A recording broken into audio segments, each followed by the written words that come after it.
Okay, thank you, Lydia. Good morning, everybody. Well, today I'm very pleased to present Debbie Dekleva. Debbie, for over 30 years, has been president of her own company, which is called Milkweed Maverick. She's an entrepreneur delivering innovative products from milkweed while helping people and encouraging monarch habitat.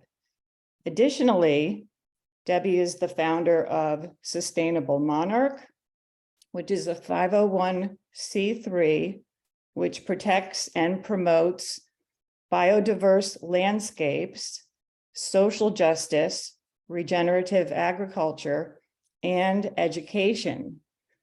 So in that vein, Debbie, we look forward to learning more from you about the monarchs today. Thank you very much for being here. Thank you for having me. I'm really excited, and I think that Wild Ones is a perfect group to be speaking to because we share a lot of common mission. So I, like Arlene said, am president of, it's actually Monarch Flyway Innovations, and our company has been in business for 35 years. And we really work with nature and communities to fight biodiversity loss, climate change, synthetic waste, and also poverty. So if you can look at this, this is a showy milkweed flower that is on the screen right now. I don't believe you actually have that one in Connecticut, but it's closely related to common milkweed, which I know you have everywhere. So most of you probably know that the monarch population actually plummeted because of habitat loss. And milkweed is the sole food source of the monarch caterpillar, which you can see over on this picture to the left. And in order to save that migration, we need a contiguous flyway across North America filled with milkweed, but we also need biodiversity because you need those. As the monarchs migrate, you need that contiguous, the successional blooms that I'm sure you guys are really aware of as gardeners and champions of native plants in your area. So this is the picture of where the monarchs need to fly in the from usually they leave Mexico around March. Your monarchs are coming from Mexico. There is possibility that there might be some coming in from Florida. There, with the changing and the warmth of the climate changing, there have actually been colonies spotted in Florida, but those are still needing to be studied quite a bit. But you can see that corn belt where habitat just continues to be lost through industrial farming. Urban sprawl is also a big problem. So like Wild Ones are just part of a mission critical project. So we are really grateful for everything that you guys do to promote native plants and more wild gardens. So Ralph Waldo Emerson had written, "What is a weed?" And it's a plant whose virtues have not yet been discovered. And so what we have done is gone and looked at discovering those virtues of milkweed so that we can increase the abundance of milkweed and also the usefulness, because there are a lot of things that milkweed can be used for and have been through history. And so I'm going to kind of take you through a history lesson of what milkweed has done. So Native Americans used milkweed extensively. They used it for warmth. They lined their buffalo robes. They actually made the first disposable diapers with milkweed. They would put it in their carrying cases and for the babies, and it would soak up moisture. And so it was also used for food. The pods were eaten the pods, it was when they were green and small. You can actually eat that as a vegetable. It was also used as a meat tenderizer in stews. It was medicine. So some of you might have heard of pleurisy root. That is milkweed, and that helps with chest congestion and like water in your lung area. The sap can be used for getting rid of warts and age spots, actually. So there are a lot of forgotten uses of milkweed that were very common knowledge with the Native Americans. Just they used this plant. They considered it a panacea. It was also considered a pain reliever.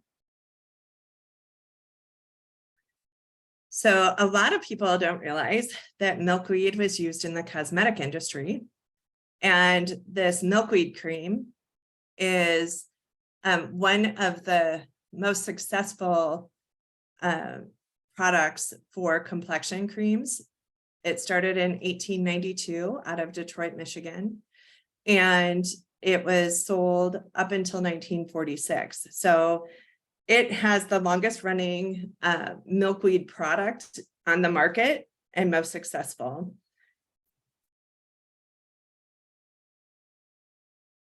So Ingram's milkweed cream used all kinds of celebrities to talk about how it helped to prevent sunburn and would diminish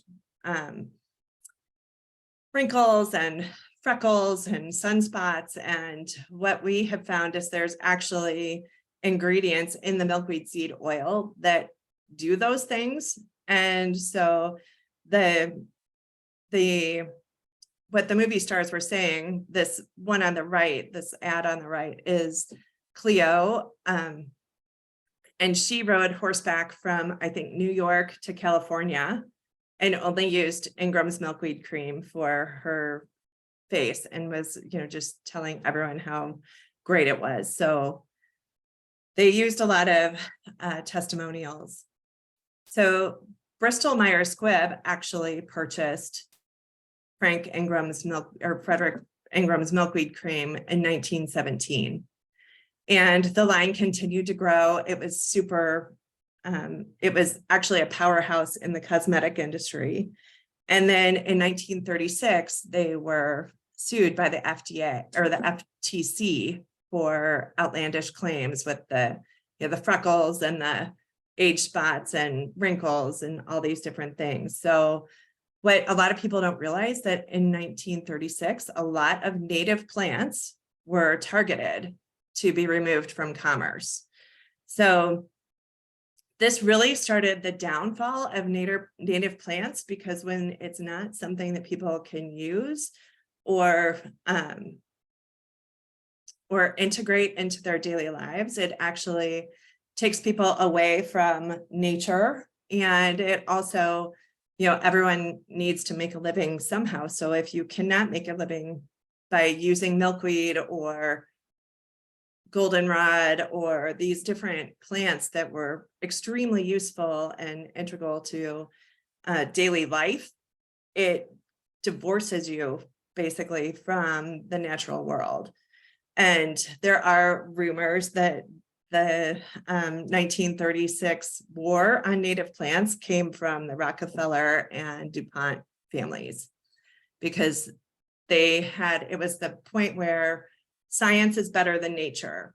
And so that's when the petroleum products really started taking over the cosmetics and the fabric industry. So Bristol Myers Squibb was no longer able to advertise their testimonials and could just say it moisturizes your skin. And that law actually continues to this day. So natural plants, unless they are approved by the FDA, you cannot really say anything about it in any advertising. So the sales decreased dramatically, and the line was last advertised that we know of in 1946.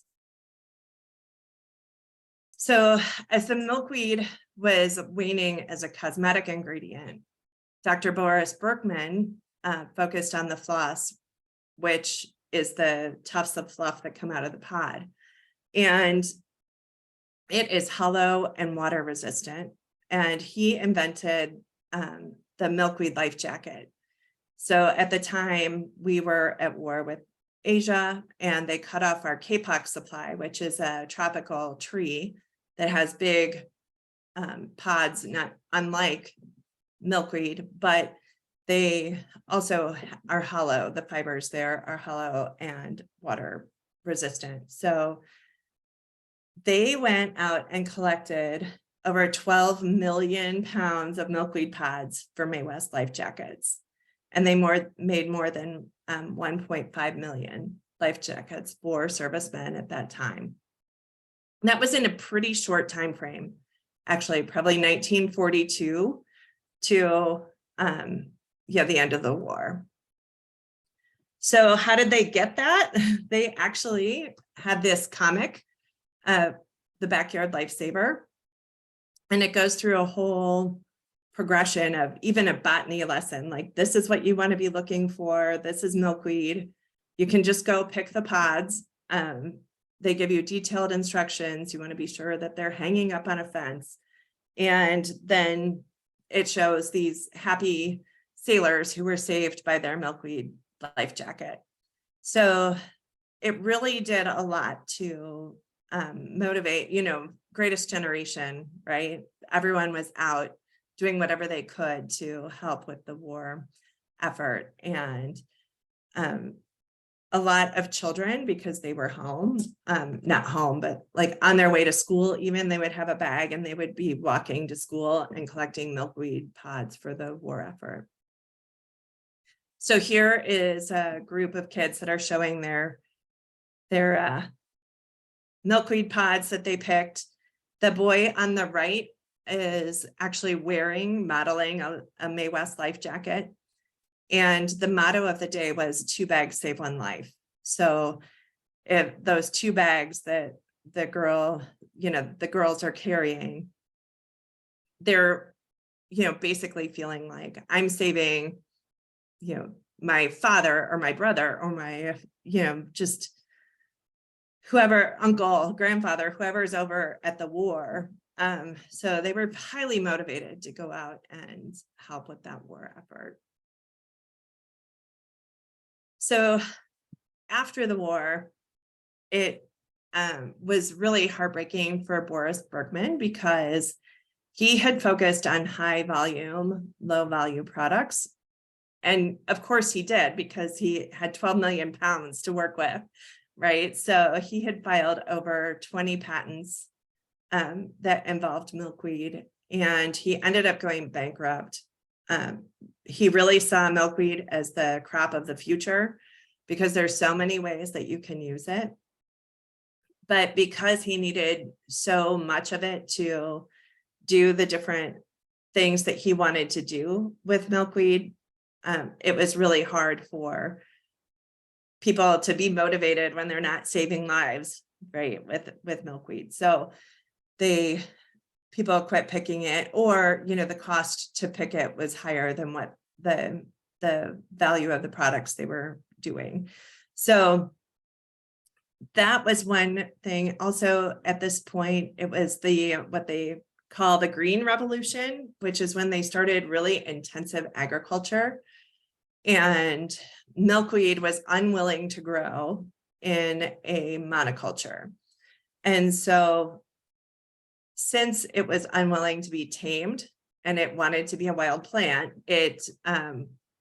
all study and everything was just taken out. It was no longer considered a viable commercial product. So then in 1977, Standard Oil of Ohio actually started making a biofuel out of milkweed. And Herb Knutson is actually my father. He started the business that I work in, and I was his first employee when he actually took the Standard Oil of Ohio project over. But that was the big draw for Standard Oil. There was the oil crisis, and they were trying to figure out other ways, and they were able to make a biofuel out of milkweed. What they learned was that they could do it, but it wasn't economical. So from there, Ohio and Kimberly-Clark teamed up to work on different products that were not oil.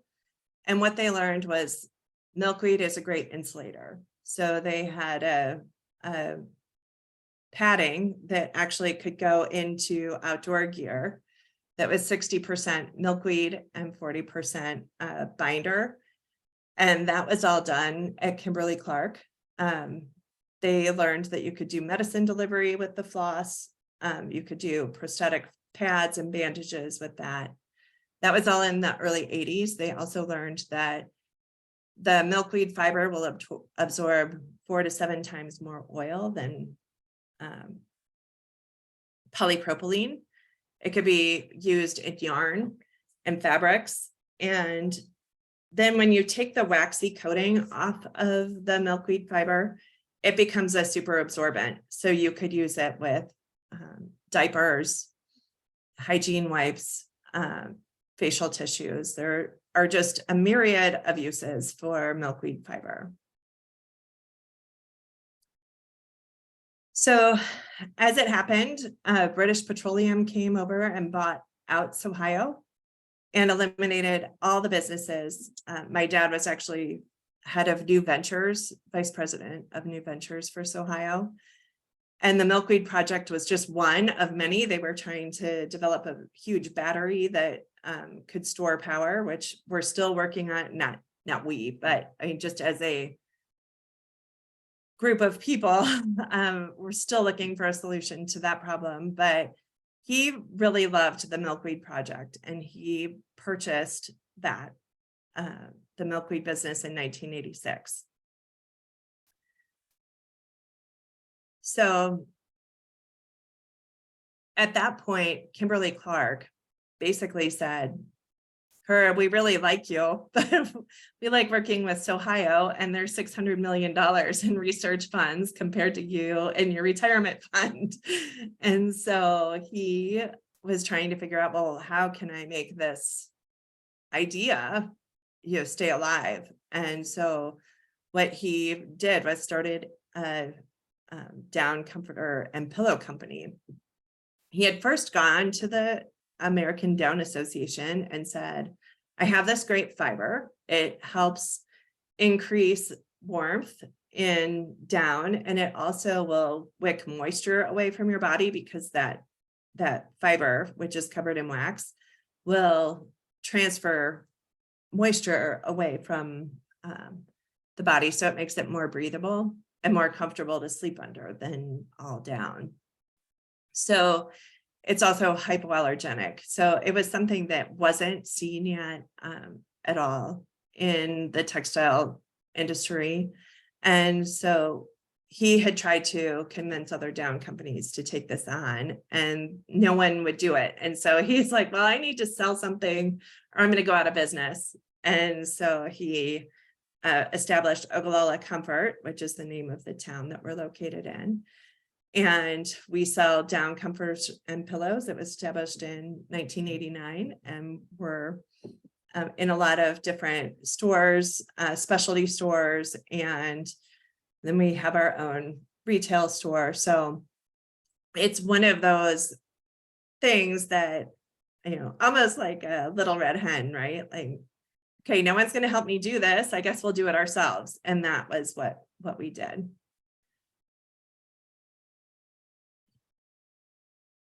So with the milkweed seed oil, back then, basically no one wanted to plant milkweed. You couldn't really give it away. And so it's a low volume, high value product that you can do. And, it already had that history of being used in Ingram's milkweed cream. And so we found that it's super high in omega-7 fatty acids, which is found in young skin, but it diminishes as we age. And so this, when you put on milkweed oil, it does actually help with wrinkles.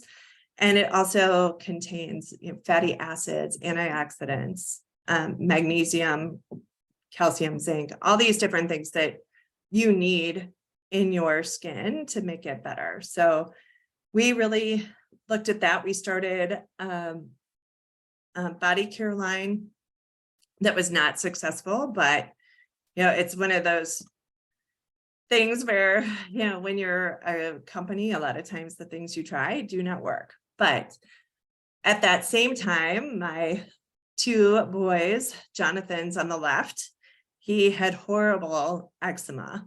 And I had done everything the doctors were telling me. His skin was just like painful to look at, so red. And I was just exhausted and felt helpless because the doctors would tell me, oh, you need to go get this product. And I got that product and I would put it on him and he would scream. And so I thought, you know what, we have this milkweed oil. I'm just going to make my own thing, because a lot of those things have a lot of preservatives and alcohols in them. And so I created this JoJo's Burning Butt Balm. And it was just like you put it on him and he would calm down immediately, which we really didn't understand. But that's how the Milkweed Balm product that we sell now got its start, was through my exasperation as a mother. And really, they say necessity is the mother of invention, and that is what this was. So we had people asking and asking about it, and we would just make it up and send it out. It wasn't like we really thought it was going to be a product. So at that point, the Monarch population in 2014 really plummeted, 90%. And so everyone just freaked out. And we ended up selling more milkweed seed in 2015 than we did in our previous 28 years of business. So as I had mentioned earlier, you really couldn't give away milkweed seed when we first started our business because no one wanted it. And so no one else had the supply. So we were the largest milkweed supply in the country because we had been working with the fiber and other things. And obviously the seed comes with the fiber. So we were able to get seed in the ground really quickly because there was no scaling up. We were able to provide seed for habitat restoration. So as that was happening, my father, Herb, was scheduled for a hip replacement surgery. And he started rubbing milkweed seed oil on his hip. And he's like, oh, this feels so much better. It feels so much better. And we really didn't believe him because he super optimistic guy and just felt like milkweed could solve any problem. And he said, this, but we could see that he was actually walking better. And so what we found is that it actually does relieve pain and restore mobility, which is probably one of the reasons why JoJo's Burning Butt Balm was just almost immediately calming to him, because we found that it is actually a pain reliever. So it's currently being evaluated by researchers, and we're applying for National Institute of Health for grants that can show that this could be an alternative for opioids, which, as I'm sure all know, is a big issue. The milkweed seed pressed for oil is not viable for planting. Like I said, we have been in business for a really long time, and seed that's really old just does not have any germination. So our favorite place to put milkweed is in the ground and replant, but some of it just isn't worth that. And so we have this milkweed balm product that we didn't actually know that you weren't supposed to tell people that it was a pain reliever when it does relieve pain. And so we had applied to go to a trade show and learned that we were not allowed to go because our packaging wasn't we had to change her packaging so that it didn't say it was a pain reliever, which is now what it is, but then it makes it hard to make sales, just like Ingram's complexion cream, where if you can't tell people what it does, it makes it really hard to sell. So where we are now is we're looking to use more milkweed and find things that can create products that are environmentally positive. And then they have to be profitable in order for us to further that mission of getting that flyway across the United States. So increasing the uses and or demand for milkweed products is really important. And so what that will do in turn is create more monarch habitat. So we always look at it like, the milkweed plus love and ideas equal monarch habitat plus money. So we look at, win-win situations when we go into a community and work with their community. It's really, we want the community to be thriving economically, where a lot of rural communities across the United States are hurting. And if we can use that natural resource, like they did in World War II, that is our goal. So getting that consistent demand for higher volume, high value products is really important for that habitat. And so whether that comes from the oil or, the floss, it all works together. But when you can use both of them, it is super powerful economically. So our current focus is breaking into the high performance outerwear market. It's $13.9 billion in 2021. The main insulations that are there are synthetic and usually down or wool, but it's mainly an extractive type of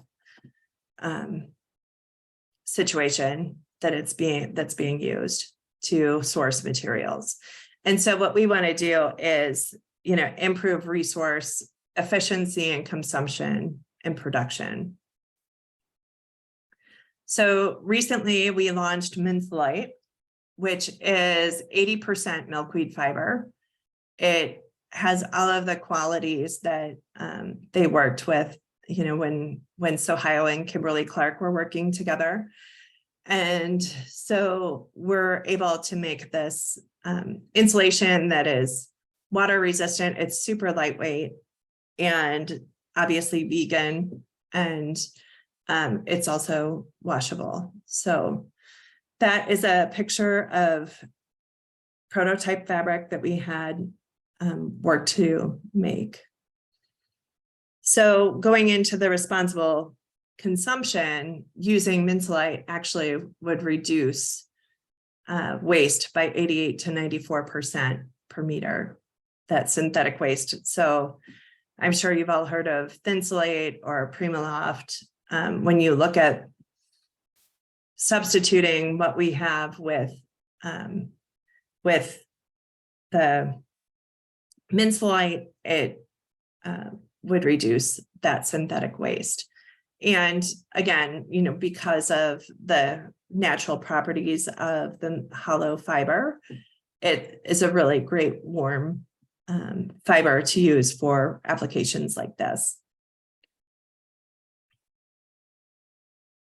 So now, bringing us back to World War II, milkweed was a strategic war material in World War II, and now we're going to be working to fight climate change, biodiversity loss with our UNTAMED AG, which is modeled after what they did in World War II. So our goal is to protect natural ecosystems and help rural communities. So when you have that biodiversity, and I'm guessing you probably know a lot about this, but when you're not disrupting the soil, it does sequester carbon, but the big thing it doesn't do is release it, right? So you end up having the plant life cycle really cycling and filtering your water, and all of the biodiversity above ground and below ground are really protected and are in a situation where they're set up to thrive instead of being accosted. So that system, which has worked in the past, that is the one that we employ. So our goal, this is actually a milkweed field. It's in Quebec, so it's not too far away from you guys, but it's a natural abandoned tobacco field in Canada. And they were trying to figure out a way to make it productive.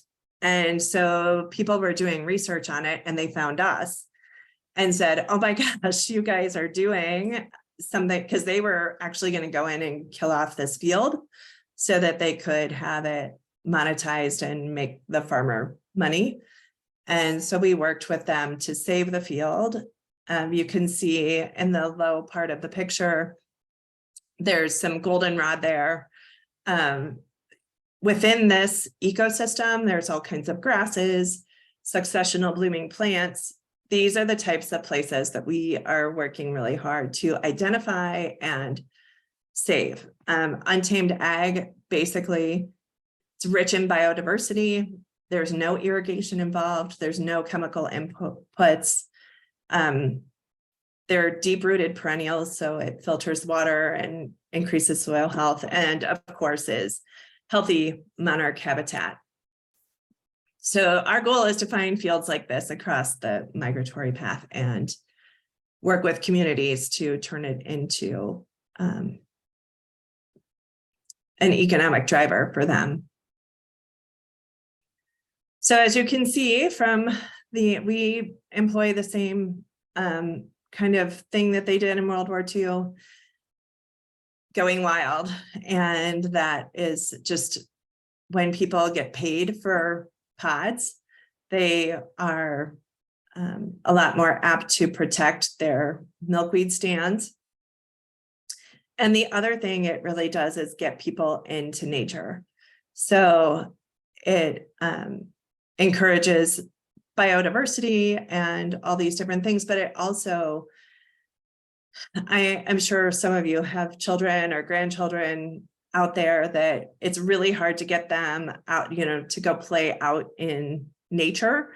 And this gives people an opportunity to get out into nature, and you can't help but notice the things that are around you, right? So we have people from 2 to 92 who are interested in picking milkweed. So we identify these communities with wild areas. Some of them, there's enough milkweed in the ditch for them to make a little bit of money. We usually work in communities that are at or below the poverty line. There's a lot of underemployment in these areas. And so our goal is to start an Untamed Ag conservation program. And so this is 3 generations that are out there. Probably the teenager is out there taking pictures with their grandmothers and aunts, or I'm not quite sure, but they call it milk money. And there have been families that have been able to put all new windows in their house in one season of picking milkweed. They have, saved saved money for vacations and piano lessons. And there's some people who have to get their electric bill paid, so they're highly motivated to go out and pick milkweed. And some people, they're like, when do we get paid? We need to get some groceries. So it's just really, the stories that come in from that are just make my heart feel bigger. So here are some of our, this is a group in Michigan, and the whole community really gets involved. In the left bottom corner, you can see milkweed is actually hosting a nest. So it's where you talk about biodiversity and monarch habitat, it's considered an umbrella species because healthy monarch habitat helps all of nature function well. And so even this, where you don't think necessarily the birds, but insects are the bottom of the food chain. So when you have healthy insect population, it goes up into other parts of the food chain, and the whole ecosystem is better. So our goal is to create enough demand for the milkweed products that we're creating to support 20 communities across the monarch migratory path by 2030. Currently, we have 4.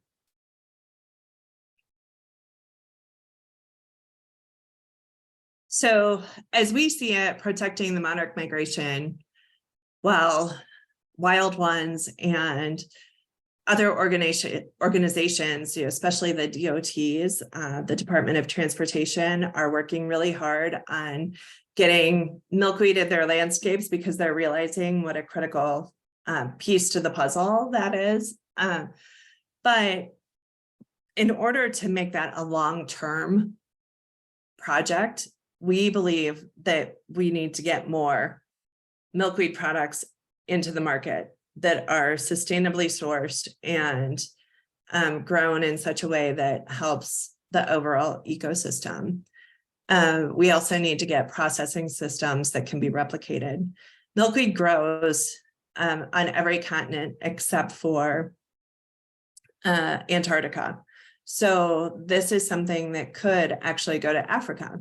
It could, help communities and save their biodiversity in Asia. There are just so many different things, and there's room for everyone. And so if we can get more entrepreneurial ventures that are owned and operated within these communities, they will be protecting their local biodiversity and habitats. So what we need now are early adopters for some of the milkweed materials. It's funny because even though we've been in business for 35 years, we're still like a startup. And so we need to get more people who are interested in making things happen, whether it's for the milkweed floss or the seed or the oil or the biomass.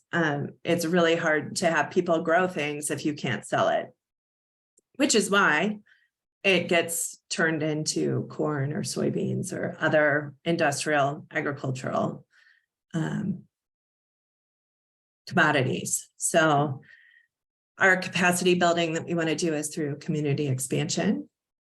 And we need engaged consumers who care about their impact beyond carbon, because a lot of people have this one thing that they're looking at, what's the carbon footprint? But there's so much more to it. There's, what is your water quality? What is your biodiversity? What kind of animal systems? Where is the get the full ecosystem into the conversation, because it is much different than just, carbon. So one of the things that we're looking at is doing to get people into nature is working with Sustainable Monarch, the 501c3, to host some of these where, I don't know about you guys, but in Nebraska, everybody wants to sell me cookie dough as a school fundraiser. I feel like I would much rather have them go out and pick milkweed and get involved in nature and do hands-on type of fundraisers that are not going to make me fat.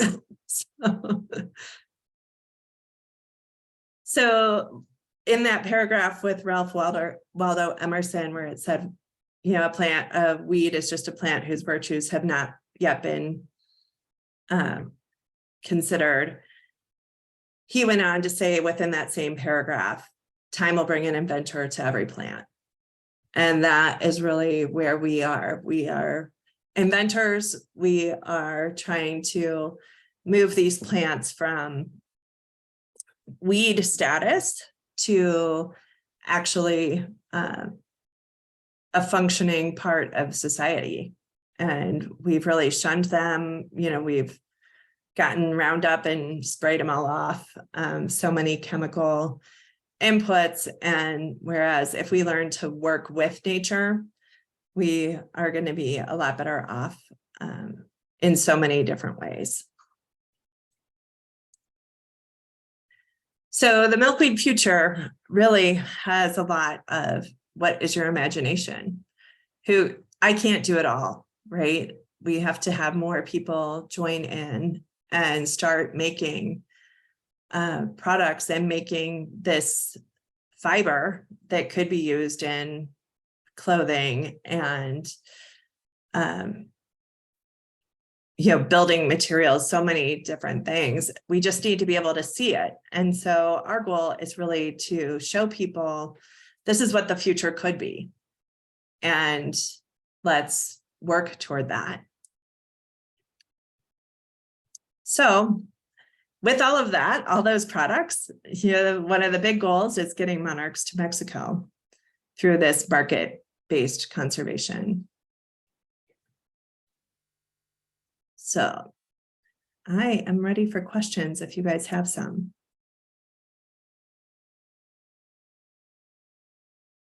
Thank you, Debbie. That was great. I think there are a few questions in the chat, so let me go back to the beginning and start feeding them to you.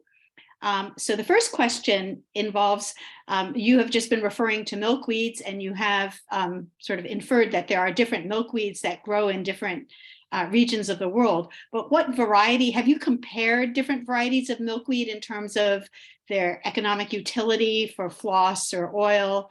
And which ones are you using currently? So our focus is on common milkweed and showy milkweed. So common is what you guys see in Connecticut in the road ditches. So and the reason for it is more because it's an industrial plant and the pods are fairly large, where I'm sure you guys are plant people, like your swamp milkweed that incarnata has a really skinny pod. And so you would just have to pick a lot of pods to be able to make very much. And then tuberosa is the same way, that butterfly weed. So there are a lot of things out there, but as far as a vigorous plant, common milkweed and showy milkweed are like short-tailed cousins, kind of, and they're large pods. They have those rhizomes that go out. I know everyone's like, just don't plant common milkweed in your yard or you'll be sorry, right? Because it just takes over. But for our purposes, that is what we want to have happen. Okay. Next question is, I guess, have you done business plans where you can give us an idea of how many acres of milkweed or how many fields do you need to produce a certain amount of product? You mentioned the 2 bags of pods for 1 life vest, but I guess, it's a sense of what makes this project economically viable. What's the scale would you have to go to? And I always get a little bit concerned, because if people see dollar signs, then their tendency is to want to exploit the resource, and trying to maintain that balance of concern for the conservation of the ecosystem. How do you balance those different human interests or those Sure. interests? I won't say they're all human interests, because different people may see them in different lights. Yeah, what's really interesting about milkweed is that every single company in history, every milkweed company in history has gone out of business when they try to grow it in a monoculture. So it is something that the plant regenerates itself, and when it doesn't have its biodiversity landscape that it likes, it will die. And so it is pretty self-defeating. One of the, when you try to optimize it, our 20 communities, our goal would be to bring in 100,000 pounds from each location at some point. right now we couldn't sell that much. So I guess when we start thinking that we're smarter than nature, Milkweed specifically says you're not, and we'll put you out of business. So it kind of it is one of those things where it seems like the plant itself steers the course. The thing that am concerned about probably more, and it's my own selfish situation, right? Is like, oh, so what if I find these fields like I showed you from Canada, and all these places go buy them up, right? And I don't have the ability to go buy them, but I feel like I have to put my personal things aside on that and say, what is the goal here? The goal is to have these habitats that are going to be supporting water quality and biodiversity. And if someone is going to be a better milkweed entrepreneur than I am, I need to just let it go. So and really, I'd like to help people be those, because we do look at it, when I talk to people, we actually, the Minsolite product, and I meant to put it in the presentation, but it won Best of Show from Gear Junkie at the outdoor retailer. So it is getting these little accolades here and there, but it's still pretty unknown. And so when people, one of the big questions that were asked by brands were, so where are your fields? How do you make this? How many acres? Like very similar to what you're asking. And, we're more of an ad hoc group, and that makes people really uncomfortable. But I feel like, well, if you can order what I can bring in, we will talk about it. But otherwise, we want to keep our untamed ag way that we're working. I don't know if that answered your question. It sort of does. I mean, you're describing, I think, a natural evolution, but people you're getting hit with the questions that one would expect, and people coming from different directions, the more conventional business mindset, Right. which may not be compatible with what you're trying to do, but finding the kind of the sweet spot, hopefully that makes it a sustainable or viable venture.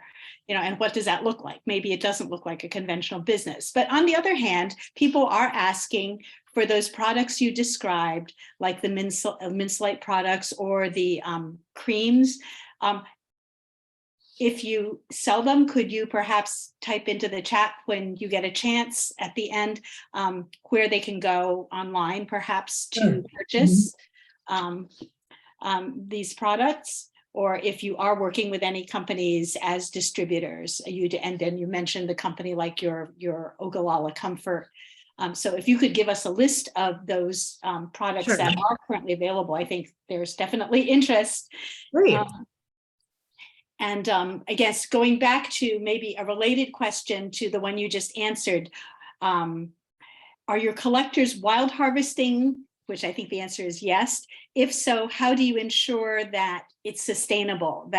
Do you advise them to leave a certain amount of seed so that the plants can replenish themselves? I know they're rhizomatous, but they do need to also reseed themselves from time to time to keep a population going. Yeah, so one of the really exciting things about milkweed is that it's an indeterminate plant.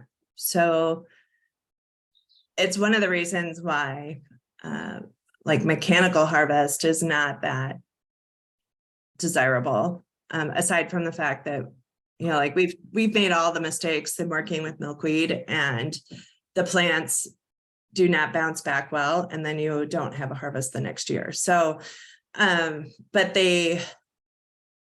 as an indeterminate plant, it ripens at different times.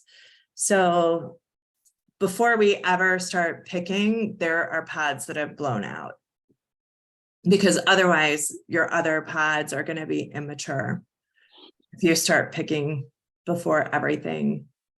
So we call it passive propagation, where the first 2 weeks of pods blowing out and spreading seeds are off limits.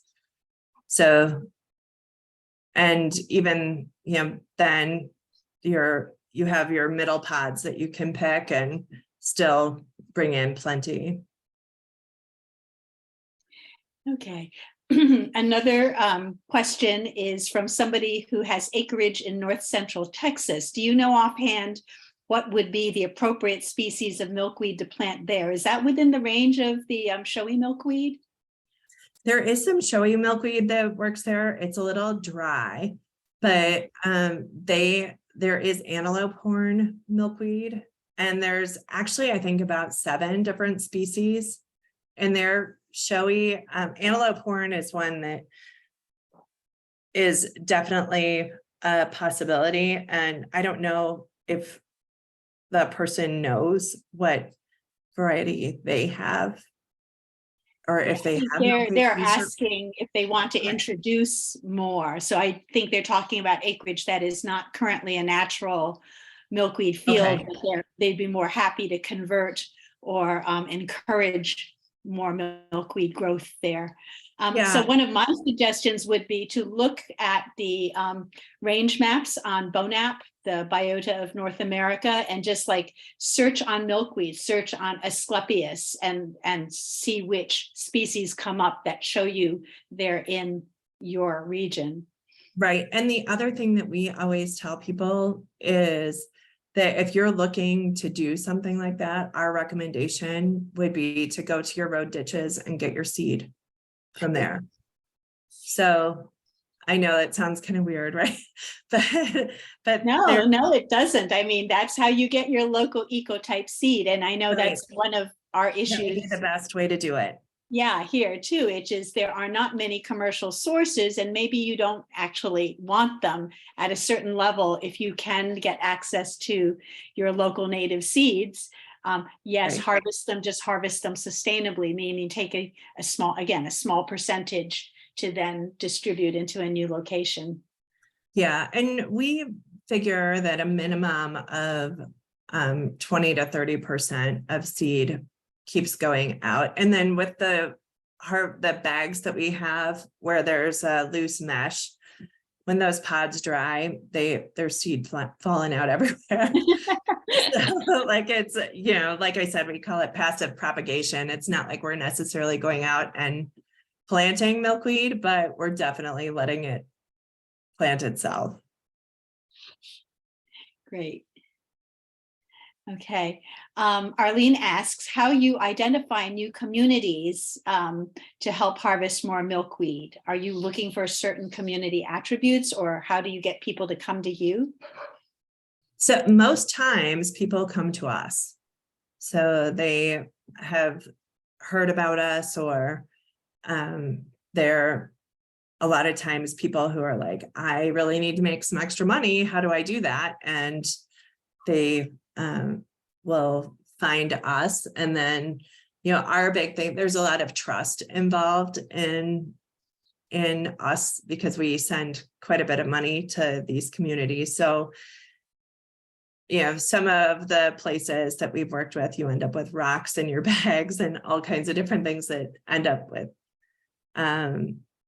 their own issues aside from paying for rocks. But it's just, they usually come to us. And then when we are looking for so far we haven't had a situation where we need to go out and find more without people coming to us first.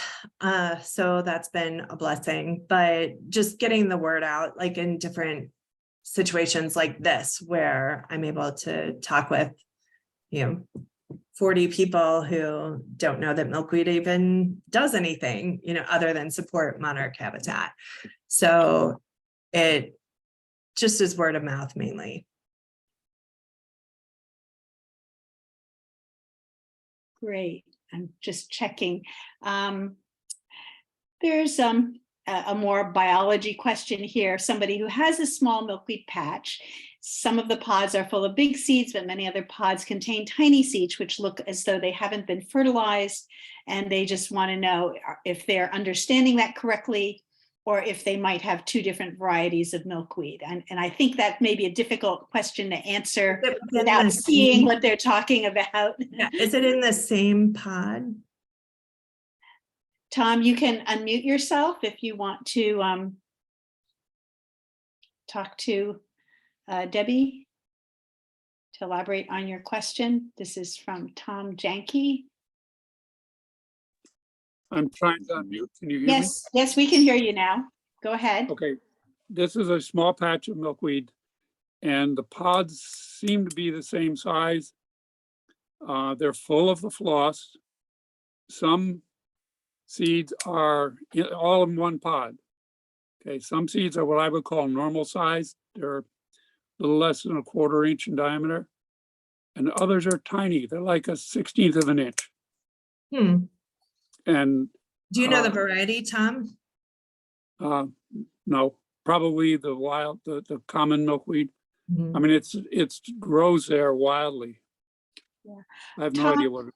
Tom, my best guess is that you're correct, that what you're seeing is incomplete fertilization, that not every flower in the umbel that produced that pod got fertilized. Or it could also reflect environmental stresses so that the plant, not all the seeds developed fully and matured. I do see that occasionally in pods, so it may reflect, we can't tell the reason why, the fertilization was incomplete or that the maturation of the seed was incomplete. It could be a variety of environmental factors. Yeah, it could also be that they were picked too early, because it does take a long time for them to, you don't feel like that's the issue. These go to brown and crispy and breaking open, and there's no seed in it. And so I'm just guessing they're unfertilized. Oh, there's no seed in it? You're saying seed, they're little tiny, almost like a dot. And then you have a normal size floss and a full seed pod. Just the seeds don't look as if they've been fertilized. And the reason I'm asking that is I have read that milkweed is extremely difficult for the insects to fertilize, that they actually get stuck to the plant and have to be able to pull away in order to take the sperm off to another flower. And I'm not sure that that's correct, but that's something that I read or heard or something, and I don't know anything about it, just did that. Yeah, milkweed is actually tough for the pollinators to fertilize. That's true. One of the things that might be happening, and obviously I'm not seeing this, but I'm sure you have milkweed bugs, right? Do you have milkweed bugs area? They're red black beetles. I have no idea. This is just a patch that grows, and I walk through it every now and then. And I've seen a couple of Monarch caterpillars. There probably are other things, but I haven't. Fatima just put in the chat that my guess is that the seeds were partly or fully eaten by the milkweed seed bugs. So the food of the milkweed bug is actually the seed of the milkweed plant.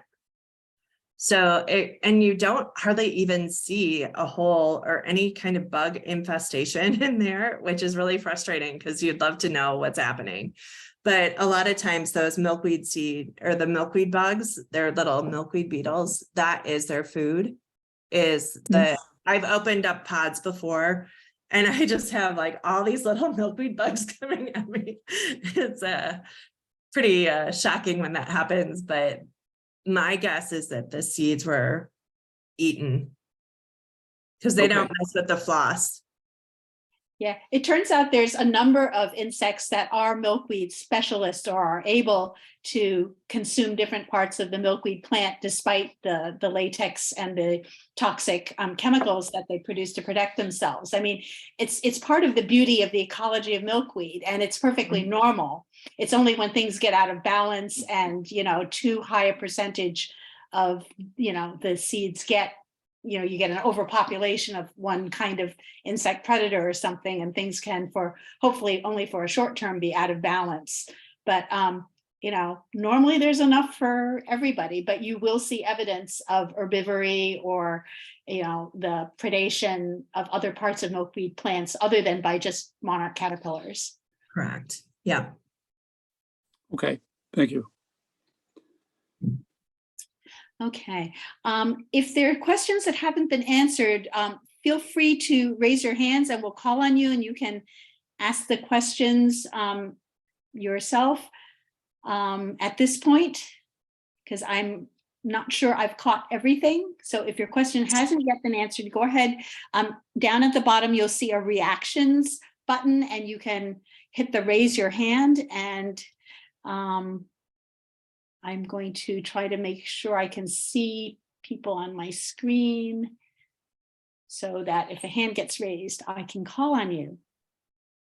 And I will also, just to go into that as well, just that biodiversity aspect, like when we did try to do a monoculture of milkweed, you had way more problems with bug infestations and things like milkweed bugs eating all your seeds. So that biodiversity piece of it really brings down the pests and the diseases. So it's having that polyculture is critical to a healthy milkweed harvest. Yeah, I mean, that's just a whole new way of thinking about our relationship with a potential crop plant or economically important plant. And I think that reciprocity of sustainable harvesting is just a whole different mindset that traditional farmers are not maybe as accustomed with annual, particularly with annual crops. As you said, this is a perennial crop. Michelle McKinnon. Yes, thanks, Lydia. This is fascinating, Debbie. I really salute what you're doing. I did wonder, is there any danger that the seeds will be over collected? Or do you give some kind of training to the people who approach you and want to collect seeds for a financial return? Do you give some kind of training? You mentioned that sometimes bags come in with rocks in them. Yeah, so we try to tell people don't put rocks in your bags. That doesn't always work, but we actually don't accept pods until we work with our community manager to have you have to open up the pod and see that you have brown seeds on most of the pods that you are looking at. And then we have to have some seeds that are already blowing away, right? So there's like 800 seeds in each pod, roughly. And so we'll let, quite a bit go out, but then also because it's an indeterminate plant and things ripen at different times, they can't, you're not going to be able to go in and hand harvest all of the pods. It's just, and I'm sure you guys all know, they're somewhat camouflaged, right? When you're working with it, it's just like the monarch caterpillar. So it's a thing that even if you thought that you might have collected everything, which we already let things blow out to begin with before they start harvesting. And then there's quite a bit that still gets left in the field. And then the other thing, just one other thing with milkweed, especially the varieties that we work with, the common and the showy milkweed, both of them colonize and they shoot those rhizomes out underneath the surface and will put up new clones, new stems. And so they go spread through the seed, which actually takes a really long time. You guys being part of Wild Ones, you probably know that milkweed is a really slow growing perennial. So the seeds that are going out, you won't get a pod off of a brand new milkweed for probably 3 to 5 years, which is another reason the agricultural side of it is really difficult for people to understand. And there's some varieties that you won't get a seed for a decade. a flower for a decade.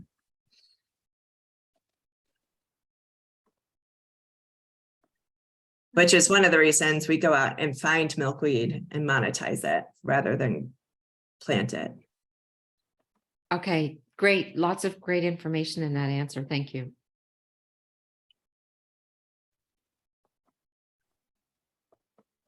Right. Any more questions? I'm trying to answer one online that might be faster for me to talk about it than to write it. Oh, I just see Tom has another question. Would you like to just ask your question directly? Okay, can you hear me? Yes, go ahead. Okay, I didn't know if my mic was still on. Okay, I'm involved with a trail, developing a trail in Connecticut, and we have a trailhead which is 38 acres, and it's been a hayfield, and it's town-owned, and I've always kind of wished that we would get involved with the monarch butterflies because nobody knows what to do with this field. And I'd be willing to go to the committee meetings and sort of get this thing going, but I have no idea where to start or what. I'm wondering if there's someone I could talk to, so I would have something to present to the rest of the committee about this. Yeah, do you know what's on the field right now, Tom? Mostly goldenrod. So goldenrod is a really important nectar source for monarchs. My guess is if you— So I'm not trying to get rid of it. I'm just saying Sure. if this was a hayfield, well, it was a cornfield and it was this and it was that and everything, but lately it was a hayfield and it's mowed Right. sometimes once a year, and there's a lot of stuff in there. Invasives are coming in, and I don't know, it would be nice to, it's a big area. I mean, if you could convert that to substantial milkweed, there are wet areas, but most of it's fairly dry, but good farmland, especially for Connecticut. So I don't know if it's just somebody I can talk to about this and get a little information. That's all I really need is a contact. Yeah. I think that the wild ones actually have probably some resources on that specifically in your area, that because every ecosystem has a little different plant varieties and things like that. So Okay, I'm in Ledyard. Yes. I am in Ledyard. Yeah, so Tom, we can talk after, perhaps we can send me an email or send one to wildnativeplants@gmail.com at your convenience, and we can try to have a conversation about this. No guarantees, but we can make some suggestions on how you can kind of initiate a population and hopefully get it to be self-sustaining. It may take a little encouragement if the field is pretty densely vegetated to get the milkweed started, but you can probably help that process along. Right, well, we mow the field to keep it from turning to woods. That's Right, about all. right. But we I did. think So, yes. you introduce the first, kind of populations of plants that will then be able to spread both rhizomatously as well as to produce seed that might, get more colonies started within your 38 acres.